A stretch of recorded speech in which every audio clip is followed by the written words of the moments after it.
All right, so welcome everybody to our first 90 Days to Shred Zoom series.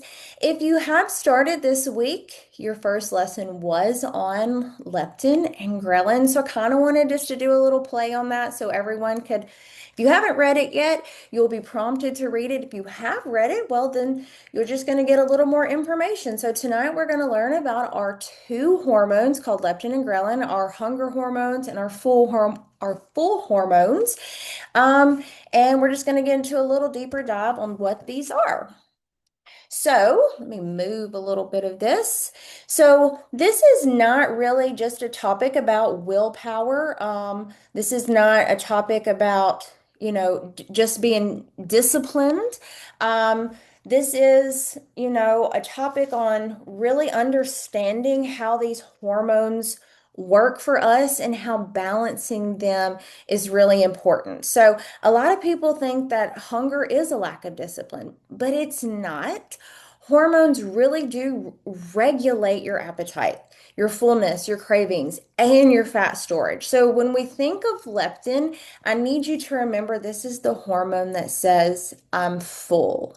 So this is just a quick basic breakdown. When we think of ghrelin, this is the feed me hormone. This is the appetite hormone.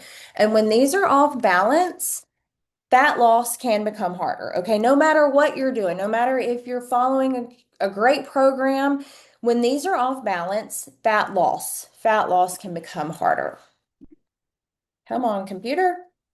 There we go. So, what is leptin? Okay, so this is known as the hormone that keeps us satiated. So, it's made primarily in our fat cells, specifically adipose tissue, right? So, I don't want you to think that this is bad, a bad hormone to have, okay, because it's in your fat cells either. This does signal the brain that energy stores are full, but it helps regulate your appetite, metabolism, your body weight. And this is kind of like your body's fuel gauge. So I want you to think about like if you're pumping gas in your car. And you stick the gas pump in your car and your body gets full or your car gets full of gas, right? Because your gas gauge works, right? So when it gets full, think of that as being your leptin. The gas is your leptin, your car is your brain, or your car is your body, and your brain is your gauge. When it gets full, your body says, okay, you can turn off now. I'm full. And that's kind of how that gauge would work. But there's a problem sometimes. Sometimes our gauge gets messed up. So it's not necessarily an issue with having too much leptin. It's your brain doesn't get that signal because the fat cells are communicating with the brain. So what gets the signal off? What is the disruptor? Because it's not necessarily low leptin. It's a leptin resistance, okay? And that's really the issue that some people start having. But this is how leptin works. So leptin travels through the bloodstream to the brain, okay? It signals the hypothalamus to reduce the hunger. This is supporting the calorie burn, the energy balance. Healthy leptin signaling helps reduce overeating. But again, some people develop leptin resistance. So we're thinking about that gauge again.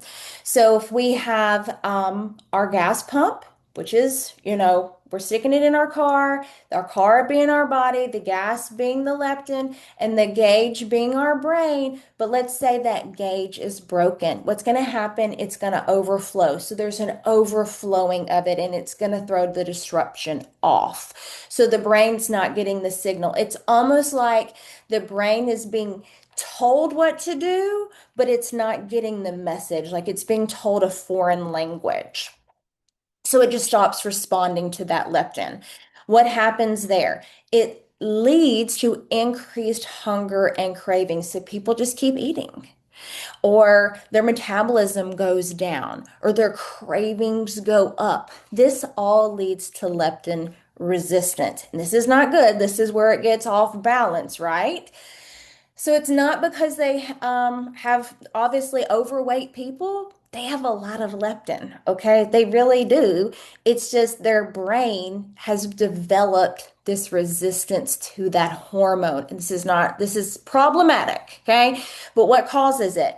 A lot of processed foods do, high sugar intake, poor sleep, chronic stress, inflammation. These are all things that contribute to leptin resistance. And let me tell you, your brain is always going to be in survival mode before it turns into thrive mode. Okay, so if it's thinking, oh goodness, I'm still hungry. There's a leptin resistance. It's going to think, I need to store all this fat. I need to store these energy reserves because the leptin is not getting the signal there. So it's going to keep packing on because it's thinking you're still hungry. So it's going to keep storing that energy, right? This is a very little slide, but it was important that I felt like y'all saw this. So, how does leptin interact with other hormones? As I just said, leptin is going to always be one of those survival hormones. What do you need to survive? Food.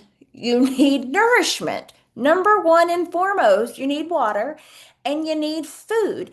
And then your body's going to say, okay, I'll start taking care of some of those other things. And what are those other things? Those other things are your other hormones. One, your thyroid hormone, right? So leptin is going to be a contributor to that. It's going to communicate with the hypothalamus to regulate the thyroid. But when leptin gets too low, or it's resistant, the thyroid gets slow, metabolism decreases, energy crash. Think of people with thyroid issues. Not all thyroid issues are related to leptin, but it could still be a contributor. So this can affect your T3, T4. So that's going to be your metabolism, how you burn calories, obviously your energy. Are you lethargic? Are you fatigued? Leptin is also going to interact with cortisol, your stress hormone, poor leptin signaling, low calorie intake. By goodness, we know calorie intake can really shoot off some cortisol in this system because if you're thinking, I've got to diet and under eat, you're really going to be in high stress about that, right? So, increase in cortisol, that obviously is going to also worsen leptin resistance, increase belly fat. And what happens there? When high cortisol is up, most of the time people have an increase in food cravings. That's why they stress eat or they crave sugar and carbs and comfort foods. Obviously, it's going to affect some insulin. This is a blood sugar hormone. They work very tightly together as they would. Think of because we're obviously eating. Insulin is going to obviously regulate energy storage, appetite, fat storage, blood sugar. When insulin stays chronically high, leptin resistance can get worse. Now, this is one that I felt was super important to talk about because hormones can get thrown off, and you wouldn't really think that your reproductive hormones might be related necessarily to how you eat. But again, the body is always going to be in survival mode before it thinks of normal hormone function, right? So before it goes into saying, goodness, I need to let her be ready to reproduce, I got to make sure she can survive, right? So this is going to be seen in irregular menstrual cycles, fertility decrease, maybe men have lower testosterone. Um, Again, leptin is not just a fullness hormone, it's really a body energy status messenger. So, are you nourished? Are you stressed? Are we conserving energy? Are you able to reproduce? These are all things that can lead back to this hormone. So, let's talk about ghrelin because it's obviously kind of like the brother sister hormone. What works with one's got to work really well with the other one. So this one is known as the hunger hormone. So we think of leptin as our full hormone, ghrelin is our hunger hormone. So this one is primarily made in the stomach. A little bit of this hormone will also be made in the pancreas and the intestines, but it's going to signal the brain that it's time to eat. And some people might say, oh, I don't want that hormone to go up, but this is a protective, it's a necessary hormone. And it's very good to have this hormone in good patterns, right? We need to eat. You need to fuel. You need to get nourishment. Okay, so this is not a bad hormone. This is a meal alarm, and getting it on pattern is really healthy for you. This is how it works. Um, it's obviously going to be released in the stomach, just a little bit of a diagram down here. It causes the hunger response. And when you start eating, the stomach's going to stretch out, and then it's obviously going to send the signal to go down. So it's going to lower after a balanced meals and obviously some protein intake. Increased dieting can increase ghrelin significantly, but what does it also do? It also lowers leptin. Bad, bad, bad. So it's not, again, the balance is really bad when you extreme diet. It's just not a good thing to have those crash diets. It's just, they're bad for your system and it's bad for your hormones. So, in a gist, this is what the two are. Leptin, I'm full, decreases appetite produced by the fat cells. Ghrelin, I'm hungry, increases appetite produced in the stomach. I already kind of talked about it, but it's a good little summary. What disrupts the hormones? And if you look at all of these things, they're really lifestyles. These are lifestyle patterns. Poor sleep, right? I know I stress how important it is to get good sleep. Poor sleep will throw these off. Chronic stress. Well, obviously, that's going to make your cortisol go up. Processed foods. Processed foods have no nourishment, but they're also super inflammatory. Excess sugar, also super inflammatory. Constant snacking, it's throwing the rhythm off. Extreme calorie restriction, again, throwing the hormones out of balance. And then a sedentary lifestyle. We're going to talk about that in a minute. These are all lifestyle issues. So, what can we do with sleep? Well, aim for 7 to 9 hours of sleep. It's going to help your cravings, your hungers go down. One night of bad sleep will increase ghrelin and lower leptin. And I can actually attest for that. Like if I don't sleep well, I feel like I am hungrier the next day, or I just want to snack or eat sugar. So I don't know if anyone else can relate to that, but I certainly can. If my sleep gets off, like my next day is just kind of messed up. Really important to get protein in your meals. Protein makes you satiated, right?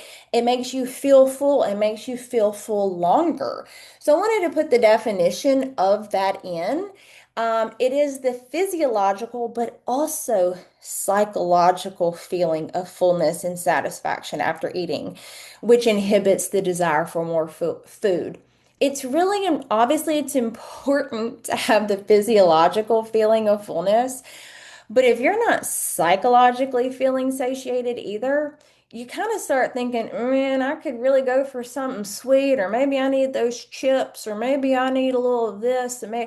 So it's good to have that protein in there to keep that craving at bay because you're satiated all around. So we're getting those cravings down. And obviously, it's supporting our blood sugar balance. Obviously, we know healthy sources of proteins. Eggs, chicken, beef, lean beef, and protein shakes, which Pure Nourish is what I like to use. Exercise and hormones. So obviously it's the 90-day shred. Everybody's trying to get a little bit of exercise started if they've not already been on a program, but strength training is so important. It's going to improve your metabolism by increasing lean body mass, making your body stronger. While you're not doing anything, you're going to burn more calories just by having more muscle. So, exercise super important. Walking cardio helps regulate the appetite. Movement does support hormone balance. And then I had to throw in overtraining plus undereating can increase stress hormones. So don't overtrain, don't undereat, and please don't do the combination because that is also detrimental. Stress and cortisol, I can I can stress cortisol to death. So, chronic stress does raise cortisol. So, the best thing you can do is try things that will um, get your stress management under control: recovery, sleep, walking, hydration, meditation, be mindful, get the stress down. How do we optimize leptin and ghrelin? It's everything we just said. It's lifestyle. Prioritize sleep. Prep, getting that protein in. Strength train, stay hydrated, reduce processed food. Avoid crash dieting, manage stress daily. But I wanted to do a quick plug because there are things we can throw in to create healthy habits and lifestyle because healthy habits and consistency do take you far, right? But there are certain ingredients that you can add, certain supplements you can add that can help support your system. And that can help you with things like your cravings, your stress, your energy, your appetite regulation. There's no substitute for good nutrition. There's no substitute for sleep. There's no substitute for movement. Like you have to have those as a part of your lifestyle. But sometimes you need help with getting consistent and you need help with maintaining your healthy habits. And I really do think the slenderized drops are designed to help support those things. They are designed to help with appetite control. They have been designed to help with energy. They have been designed to help with your mood, metabolic support, and creating healthy habits because they do provide approved foods list. So they help you with grocery shopping, making meals. And remember, we've talked about leptin and ghrelin here. And they are all influenced by the healthy habits, but they are also influenced by stress. They are influenced by sleep, blood sugar, inflammation, energy.